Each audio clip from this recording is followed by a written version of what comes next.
Good evening, ladies and gentlemen. Welcome to a brand new episode of Flesh Wound Farce, where we review and discuss your and our favorite comedy films. This is the world's first and only combination trivia host and professional wrestling announcer of Chilean descent that currently resides in Southern California, Ozzy V. And with me, as always, on this program, world famous juggler Greg Larson. How you doing, Greg? I'm great. And the intro made me excited because today, after we do this recording, I'm actually heading to Niles Canyon in Fremont, California, where there's the SNA Films studio, where Charlie Chaplin did a lot of his films. And we're going to go see The Great Dictator in a old theater. Yeah, so it'll be fun. Very cool. Yeah. How are you doing, Ozzy? I'm good. I don't want you to adjust your screens, anybody. Usually you would find my screen at the bottom and Todd's would be where I'm in. But, Greg, I'm good, though. It's okay. No. Don't worry about it. Don't worry about it. We're okay. I've adjusted. It's fine. No, it's really gonna bother some people if we're not in the right places. Trust me. So, yes. Well, I am here for you people that Ozzy has to be the bottom. Some people who come in are we in the right place? maybe I'm the foundation. Have you thought about that? Is that what we're calling it now? Yeah, it's a foundation. All right, moving on. Ladies and gentlemen, this week we do have the pleasure of reviewing and discussing Adventureland, which was released on April 3rd, 2009. Todd, do you have a trailer available? You know I do.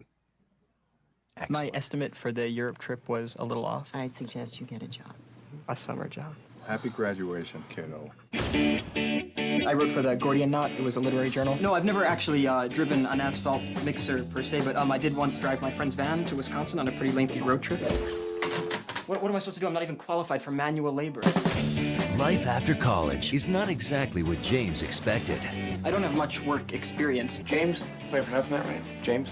Yeah. By accepting this t-shirt, you are hired. Now, he'll get to deal with exciting career opportunities. I think you're better at avoiding that. On-the-job training. You get a 5-minute bathroom break every 2 hours. I recommend saving a few of those up in case you have to go number 2. And inspiring leadership. All right, the race is on. We have a winner. Here's this. Hey, James, have you ever seen a horse race before? This is how we met. I'm amazed at how tiny my paycheck is. We are doing the work of pathetic, lazy morons. For those who think I feel blah, blah, blah, blah, blah, blah. We have a loser. Party at my house tonight. My dad's out of town. Yeah, I'm invited. Yep. That's why I'm telling you. Let's party!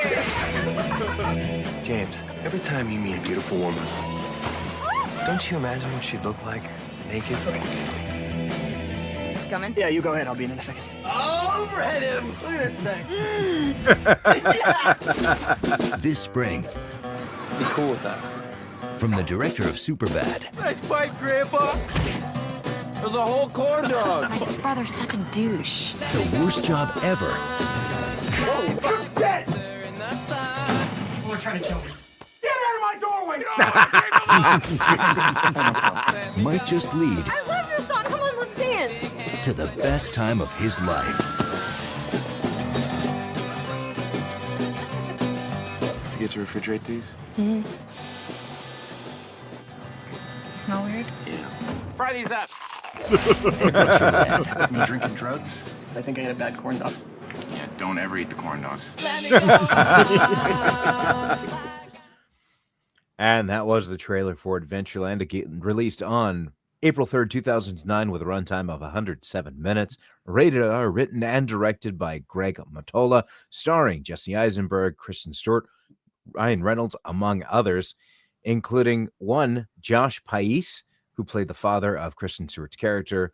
The name might not ring any bells. However, he did actually play in the suit and provide the voice for Raphael of the 1990 Teenage Mutant Ninja Turtles film, which I thought was interesting.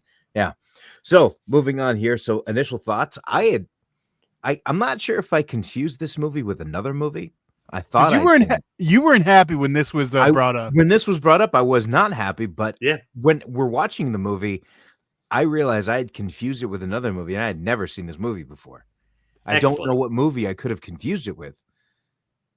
Todd, would you have any ideas? Wet Hot American Summer. No, I mean, I know it was about a theme park, except here's the thing is that I know that it wasn't this movie because my first job was working at Knott's Berry Farm in games, right? Awesome. So I Oh. would have remembered, like that would have hit harder, especially when they're going over all the games and they're talking about, yeah, the hats are glued on or the hoop is an oval. The funny thing is that in actually working those games, some of those games like the hoop for the basketball, the hoop is only about like this much bigger than the ball itself.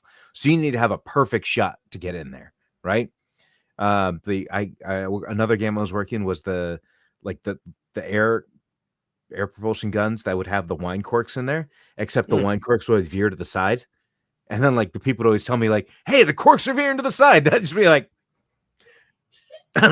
then aim to the side. Right. No, I couldn't tell him that, but the puke, obviously. And then the line in the trailer where he says you have a 5-minute bathroom break every 2 hours. The funny thing is that if I was working at Camp Snoopy or like near Ghost Rider, because at Knott's, there is only one area that holds all the money that comes in and out of games, right? So if you're going on your break or your lunch, you are not allowed to take your funds with you on your breaks or your lunch. So you have to go back to this office, which is currently beneath or under, or at the time it was behind Boomerang, which is now Hang Time.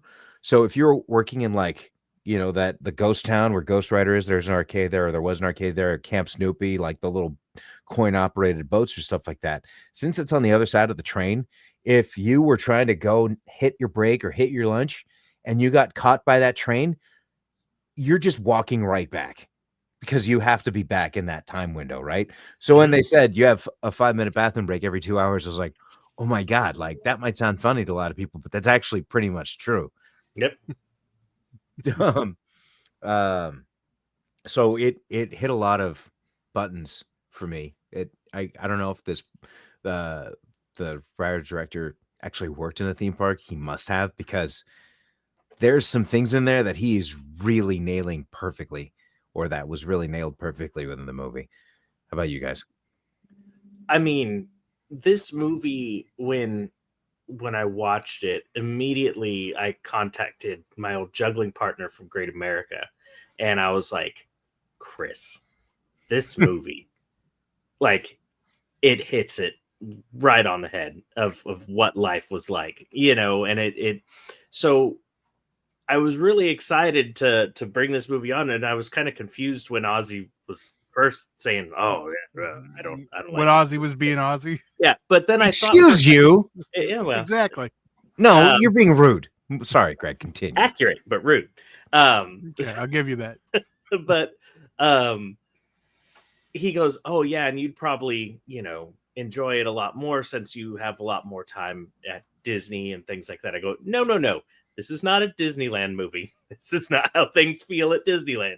You have to work at specific types of parks. Ozzy, I'm sure Knott's, you know, felt that way. Great America very much so felt that way. You know, so this movie is just such a great time capsule of that era of my life, and is why, like, sorry to kind of get ahead of myself when rating and stuff, but this is why I love this film. You know, is it really hits home to the, like, a foundation of my life in those years at Great America. So yeah, I'm really excited to hear everyone's kind of overall views and favorite parts of it throughout this film. It's kind of how I feel when I watch Clerks from working in the video store. Working at the shitty video store and going to the good one when I got off work. I did that exact too. So I get that. You mentioned Great America a few times. Was this actually shot there too? Or do we know what park? No, shot that is at? not Great America. Yeah. All right. So just a funny games story before we get into the remainder of the review.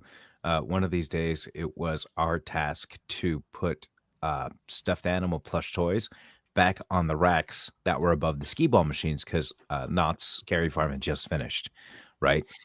So the guy I was tasked with doing this with, we were both wrestling fans, and I was 16. So I was standing on top of the skee ball machine, and we were putting the plushes up, and then he went and got a whole bunch of like 3 more giant boxes that are filled with plush. And I like was looking down. I'm standing on top of the skee ball machine, and of course, these boxes are behind the machines, away from the side of any people. But I'm just looking at these boxes, and I look at him, I'm like, should I do an elbow drop from here onto these boxes? He's like, do it. And I did it. And all the stuffed animals exploded everywhere. Like the boxes exploded and everything just went everywhere. We called the shift leader was be like, hey, so yeah, we were trying to open the box, but it was too hard, and then we pulled too hard on the lid and it just kind of got everywhere. And he's like, oh, just leave it there, I'll take care of it. So we left. He's like, someone elbow dropped to the box. That was the last I ever heard of that, and I still worked there. So that's what made this movie remind me of my time at Knott's, and definitely not much of a Disney movie. Yeah, so. Yeah. And there was a time we had a IMAX theater at Great America, and I remember we one time hooked up a PlayStation 2 to it, and people were playing Madden on that screen, which was pretty fun to, all the after hours activities were definitely a blast. Matter of fact, I did a sign language video once at Great America when the park was closed. And so all those fun activities you get to do when you have access to those kinds of places, because most of the management doesn't care. It's a different time.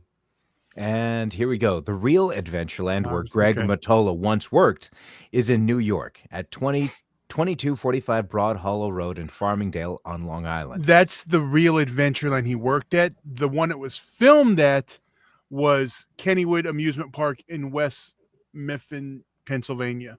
Mifflin. There we go. Mifflin. Interesting. On any relation to Dunder? No, it's Mifflin. M-I-F-F. Oh, no, I see Mifflin. I see the L. Stop being so rude, Todd. Again, sure you got the right glasses on, Todd? Okay. So I did. Any other initial thoughts for you guys, or are we ready to get into our favorite moments here? Yeah, go for it. I'm not gonna go first here.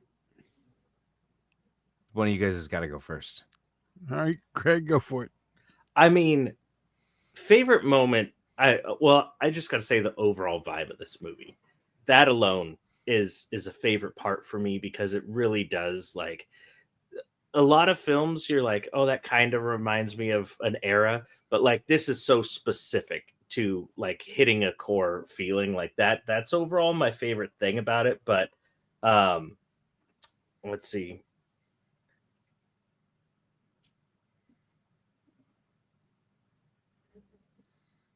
The the line of, we pay little Malaysian kids 10 cents an hour to make these things, we can't just give them away, was a pretty solid line. Yeah, I agree with Greg, though. It's such a vibe movie, and just like, it's a hangout film. You hang out with characters you like, and it's a good time. The scene that got me, that I don't know, when he's talking to the girl and the other guy just pisses on the window, just dumb adolescent nonsense. Yep. And that made me laugh pretty damn hard, because I know people like that are just to be a dick, just doing something stupid. It's funny because my buddy Chris I'd go over, hang out at his place after work and such, and we'd have a few drinks and walk around town. And at one point and I was younger versus his age and such, and I'd be like, oh man, I got to get back to the house and use the bathroom. He goes, no, like it's okay to pee in someone's bush. As we're walking around the neighborhood, he goes, most adults understand adolescence and such, and if I were an adult and I owned a property and someone like had to relieve themselves and did it in the bush, I'd be like, I remember those days. But I called him out on that, because now he owns a house and everything. I go, so if someone came and pissed in your bush, how'd you feel? He's like, man, that was such a dumb thing to say. I'd be so mad about it. Todd? Oh wait, you already went. Yeah. So with the opening, like at the very beginning, it starts out 1987. You're already in a mindset. You're already like in a mood, like for this movie come out in 2009, and to look back at 1987, it just sets you up so well, right? Mhm. Everybody does such a good job that it's hard to pinpoint, but anytime, like, he's such a good character actor that anytime Bill Hader shows up, I it it just made everything better. Almost like Mhm. it was like a good like link. It just, I mean, Greg, you know those people like that. I know those people like that. We've all seen people like that, and he nails it so well. But when he actually delivers the line, he's looking at the two workers while his wife is off, and he says, "Yeah, I'm a one-man woman." The mechanic has to look at me like, "What'd you just say?" about that? But if that's one of those things, if you weren't paying attention, that's just going to go right over your head. Right. Right. And yeah, but now going into this is tough. Going into the critiques of it, Greg, you went first with your favorite. Would you have anything you could list for a critique? I've got two. One that's more personal than the other. And I don't think it'll really be on the lack of characters. I'm sorry, at a theme park needed to happen. But the real number one thing that I have a critique of, why was punching each other in the dick a thing? I've had it happen to me. Oh my gosh. I remember those days. Ozzy, I know you do. I've seen it happen to you. So why did we think in the 90s, early 2000s, whatever, yeah, that's something we want to do? I can't explain it. I think it's because one of those things, it's like where something causes so much pain, but to know you're not doing like any real damage to like a heart or lungs or something like that. Like, I mean, you have to get hit quite a bit for it to affect your reproductive system. So it's one of those things where it's so painful, somebody automatically goes down, but you know that like in 15, 20 minutes, they're going to be okay. So at that point, you're just kind of become accustomed that, oh, this is hilarious. Like you hit somebody here and they like crawl into like a little ball, like they're going to die, but they're fine in 20 minutes. Yeah. Yeah. It's like Carlin described a fart. Like kids love farts. It's crap without the mess. You know, Yeah. it's seeing somebody react to an intense level of pain, but they'll be okay in 15, 20 minutes. But that we've all known that guy that tries to get one in. So the first time he comes in and he yells "Nad attack," I already started busting. Whoa, I don't know your reaction to it. He just kept trying to get him. Well, just because like that was I'm like, just saying busting may not have been the best choice of words. I see what you're saying. I remember one particular day. It was one of these like all day rehearsals for one of our high school shows. I got hit in the nuts 9 times that day. Jeez. Just because like if nobody like, you know, it was just one of those things where like I may have been the one to instigate, you know, and just like this might be fun, you know, and it happened. And then like one of these times, like, because we were like, it was a Saturday and we were all day at school. So everybody was like kind of punchy, whatever. Like we still did our stuff, but like during like when we were getting lunch, whatever. I remember walking into a room and I had a pizza in one hand and a drink in one hand. And I see 2 guys doubled over. And I walking in the room, I know what happened. So I just start laughing, right? I'm laughing my ass off. And then one crawls over and then hits me. And then I go down trying to save my drink and my pizza. Like, so stupid. And I don't know why. I really don't know why, but it just was funny. I don't know. There's no explanation for it. And no explanation's going to do. So I don't even know why I tried. Todd, do you have any critiques on here? Not really. They managed to make Ryan Reynolds unlikable. I mean, besides in real life now, but back then that was a challenge. Right. So. Right. No, I see what you mean. Who at 2009, like when did Deadpool was right around that area? So right around that time. Wasn't it a little later? 15. I think it was like 2012. I thought was the first Deadpool. Oh yeah. Well, there's 3 now. Yeah. Can't remember, but yeah, there's that. Oh yeah, my bad. 2016 Deadpool. That was no. So that's what I thought. maybe I'm thinking Green Lantern Ryan Reynolds. Ah, the classic. Maybe it's around People his. didn't like him then. Maybe it's around his Wolverine, or was it the Wolverine cameo he was in when he did That the Deadpool with the horrible face. Right, where like that you just saw his mouth. I forget which sewn one that together. was. It was the Wolverine movie, the standalone Wolverine movie. Yeah, one of them. But, the first one, Origins. Yeah, ever since Van Wilder, he's kind of been the likable guy in this movie. Like you said, they did a good job portraying him as a major douche, and it like he ran with it. Like he didn't. You kind of got the sense that.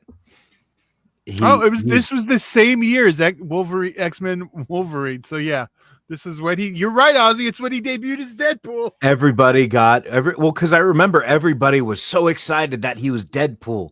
All right, and there you go. So you did know that guy, like, and that is something that went between Great America and Disney, is you knew that guy who worked there too long and was like older than everyone else, but still like trying to hang out with the young ladies. Yeah. So if I had to go with a critique, I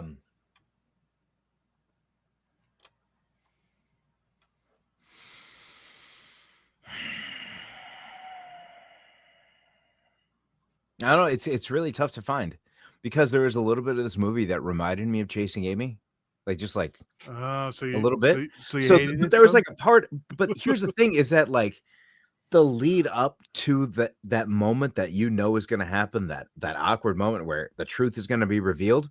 There's just more moments that keep happening that makes you feel like, oh man, this is going to be rough when this happens, right? And I think I was expecting that. So when it happened in Chasing Amy, I was just like, well, I wasn't expecting that. One of the greatest scenes in motion picture history, but it hurts Ozzy. It's no. It's not so much like it hurts me. It just at that point it ceases to become a comedy for me, you know. But because this was so front loaded with all these build up moments and bits of hilariousness, when that moment came, it didn't impact me so much, and I could still walk away with this feeling like I just watched a comedy. And it also comes a lot later in the end, where Chasing Amy happens more in the middle. Right. Yes. Yeah. But again, it's hard to find a critique here. I guess maybe if you just did not understand this time, you just didn't understand the kind of people that would work in a theme park, I guess it would be for those individuals that may not get it, so to speak. But it was very enjoyable from start to finish. I will say one thing I'll throw out there, that I think the Superbad reference in the trailer is kind of misleading because it's not that type of comedy. Right. Yes. Right. So I could see going in with that mindset, you might be a little underwhelmed. Right. That's obviously just try to get more people to go to the movie. But this was, while it is pumped as being from the director of Superbad, again, Superbad was still written by Seth Rogen and Elvin Goldberg. And this Miramax should be the giveaway. Yeah. Right. So hopefully Kristen Stewart made it through okay. Doesn't seem like Harvey's type, so she should have been fine. Oh, jeez. Yikes. Yeah. Oh, sorry. Anyhow, I forget we don't bring him up anymore. So getting into the rating of this, had a lot of fun. The runtime was good. Pacing was great. The spacing of having your bits of humor with the bits of sincerity meshed really well. It is a 5 from me. Oh, excellent. The member berries of it all, everything from, certain people caring too little to certain people caring way too much. Having that boss that does have your back, even though sometimes you don't think it. I have a wonderful memory of a man, Keith Clausen, who gave me so many great opportunities because literally my first juggling opportunity, he had me at a picnic area in which I go, Keith, I can't juggle that well yet. He goes, well, they're not paying for you, so if they complain, who cares? And so like, but that like mentality of like having teams that will support you, but like also they don't take it too serious, you know. The parking lot conversations after work that they had, very reminiscent. Like, man, this movie just hits it so perfectly that I can't help but give this movie a 5. Todd? While I didn't work in a theme park, I was a very frequent visitor, and I do remember. I'm sorry. I'm sorry. It's just when you say I didn't work at a theme park, but I was a frequent visitor. It reminded me exactly of the scene from Bowfinger when Eddie Murphy's brother Jiff is auditioning for the movie role or like as a body double. And then when they ask about his film experience, he says he's an active renter at Blockbuster.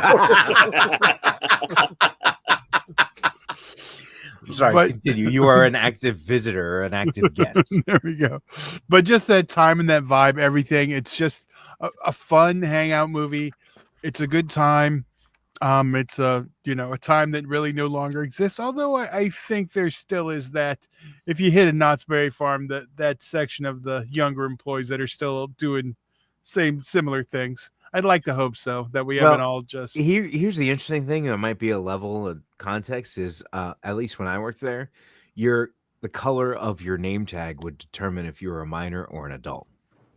So we had 3 color name tags. Really? You had 15 because you couldn't work certain days or certain hours, 16, 17 because you're a minor, and then you had an 18. So you had white, silver, and gold for the name tags at ours. I just felt you know what? I did forget. I did do ROP the work thing. Yeah. I did do Knott's Berry Farm there, but I only like got into like the second day of the park. I'm like, yeah, this isn't for me. So basically, they let us free to roam the park. Got a free day at Knott's Berry Farm 2 days in a row. And I was like, all right, I'm done. So. That was actually one of the best things of taking a theme park ROP class. So was just okay, you guys have an hour and a half until the park closes. Just go do whatever. Yeah. All right. Cool. But so yeah, I know. To my rating, I am also a 5. Good. Oh, the one thing I was going to say about the name tags is that I felt it was odd how the color green was chosen for the minors. As in, like, hey, go for it. I don't want to know. Maybe it should have been like the red ones for the minors, the green ones are for the adults. I don't want to know who was in charge there. Very presidential. Well, I do know that whoever the director of games was or whatever, he let his daughter choose the playlist for the laser tag that was there when they had laser tag. And what year was this?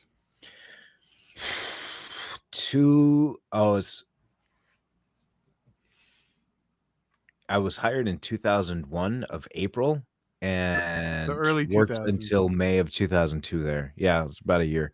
Could be an interesting playlist then. No, it wasn't. There was the one Selena, I don't know. no. Okay, so like there was like Backstreet Boys and NSYNC and Britney Spears, and the one Bon Jovi song that she picked was "It's My Life." Out of all the Bon Jovi songs, that's the one she picked. Couldn't even be Blaze of Glory. Where's the Young Guns 2? Tell me about it. And then, oh wait, it's got to be something like hype up for laser tag. I'm gonna pick Danger Zone. That'll be a good So that kind of made sense. But in the middle of all this other pop crap, it was just. Then I would come out and it was almost like straight out of a scene of Adventureland. I can't listen to this music anymore. I walked out of this. Amadeus. Who the hell? Yeah. Who the hell picked this playlist? It's terrible. Well, it's Bob's daughter. Well, there you go. Yeah. So that's just to add more emphasis to the movie, why it hit so many spots. So I'm sorry, go ahead. Sorry, I do want to say when it comes to play it. So I visited Great America the other day because it is sadly closing in a year or so. So for those of you who want to enjoy the park, please go visit it soon. It's got a lot of great stuff there. But they changed because it used to be Paramount, and it's now, I think, a Six Flags or something. And so what used to be the Top Gun ride is now Flight Deck. and which makes sense and is fine. But the music, I would tell you, when it was Paramount, they had some good stuff. And when you got off the ride, they played that Top Gun theme at the end of it, and you're like, yeah, I feel so much more badass getting off of this ride. And like those little bits that are taken away can I've heard the complaint about the Disney park. They got rid of the Aerosmith ride. Now it's the Muppets Mayhem ride. I'd much rather come out here and some of the Dr. Teeth's Mayhem band than the Aerosmith. But I'm a Muppet guy, so yeah. So that does conclude our review of Adventureland, currently available to stream on Paramount Plus, also available for purchase or rent wherever you consume your favorite digital content. Before we head out this evening, did you gentlemen have anything you'd like to share? No, I think I'm all right. No. All right, ladies and gentlemen, in case you happen to be in the Orange County area this week, I'll be hosting trivia this Tuesday at the Rush Bar and Grill in Lake Forest beginning at 7 o'clock, and this Wednesday at the Brewery in Placentia, also at 7 o'clock as well. Free-to-play and prizes for the top winning teams. Come on out and have some fun. And if you guys don't have anything else, then that will do it for us today. For world-famous juggler Greg Larson and Flesh Wound producer Todd, I'm Ozzy V, and we'll see you next week right here on a brand new episode of Flesh Wound Farce.